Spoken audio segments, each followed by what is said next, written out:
जब बाबा साहब भीमराव अंबेडकर लंदन से अपनी पढ़ाई पूरी कर बैरिस्टर बनकर आए थे, तब उन्होंने कोर्ट में पहला कदम रखा। कचहरी के अंदर सभी ऊंची जाति के वकील बैठे हुए थे और ब्राह्मण जाति के वकील भी बैठे हुए थे। सभी ने बाबा साहब भीमराव अंबेडकर जी का मजाक उड़ाया। देखो देखो, ये महार जाति का, नीच जाति का एक अछूत कितना सज धज कर सूट बूट पहन कर आया है, जैसे कानून का यही रखवाला हो। दोस्तों, ये एक सच्ची घटना है जो बाबा साहेब भीमराव अंबेडकर जी के जीवन में घटित हुई थी। इसीलिए इस वीडियो के एंड तक जरूर रहिए।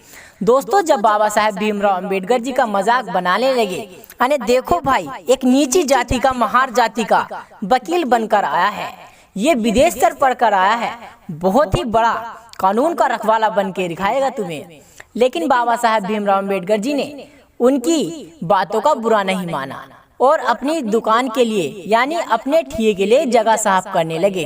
तभी कुछ ऊंची जाति के वकीलों ने बाबा साहब भीमराव अंबेडकर जी से कहा, अरे अछूत, तुम तो अपनी दुकान अगर बाहर भी लगा लोगे तो वहाँ भी तुम्हारा केस बेस अच्छे चलते रहेंगे और तुम्हारी दुकान बाहर से ही अच्छी दिखेगी। लेकिन बाबा साहब भीमराव अंबेडकर जी को तभी कुछ बुरा नहीं लगा और चुपचाप साफ सफाई करते रहे। जब दोबारा उन लोगों ने यही बात कही तो बाबा साहब भीमराव अंबेडकर जी ने जवाब दिया, तुम लोग सच कहते हो, मैं अपनी ठिया बाहर ही लगा लेता हूँ। कचहरी के बाहर बाबा साहब ने ठिया लगा लिया। छोटे मोटे केस चलते रहे, उनकी रोजी रोटी का सहारा मिलता रहा। उसी बीच एक सेठ और सेठानी कचहरी के अंदर गए, जिनके बेटे को फांसी की सजा होने वाली थी। सभी व्यक्ति को और ऊंची ऊंची वकीलों को और जो कानून के रखवाले थे, उन सभी को उन्होंने फाइल दिखाई। लेकिन सभी लोगों ने फाइल लेते ही केस लेने से मना कर दिया, यानी ये केस हम नहीं लड़ सकते।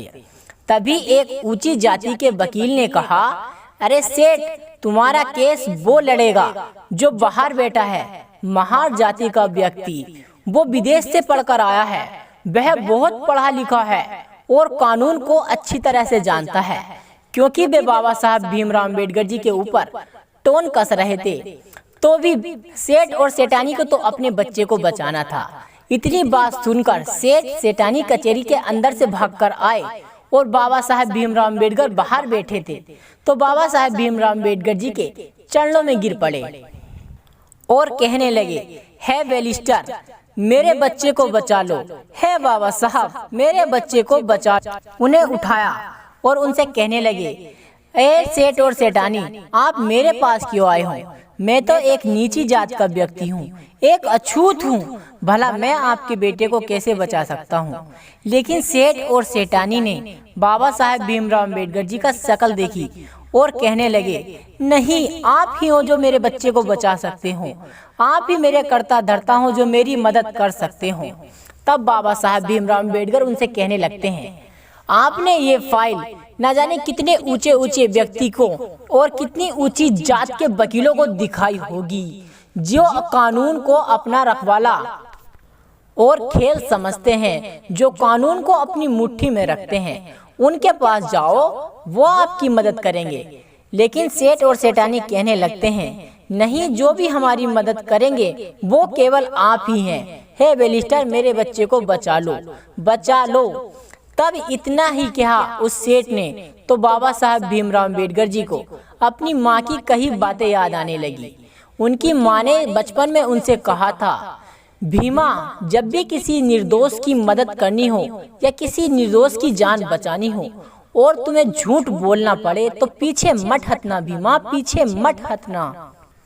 तब बाबा साहब भीमराव अंबेडकर उनके बच्चे की फाइल, केस की फाइल ले लेते हैं और अगले दिन कोर्ट में सुनवाई चालू हो जाती है। दोनों पक्ष के वकीलों ने अपनी अपनी दलीलें पेश की, लेकिन बाबा साहब ने कोई दलील पेश नहीं की।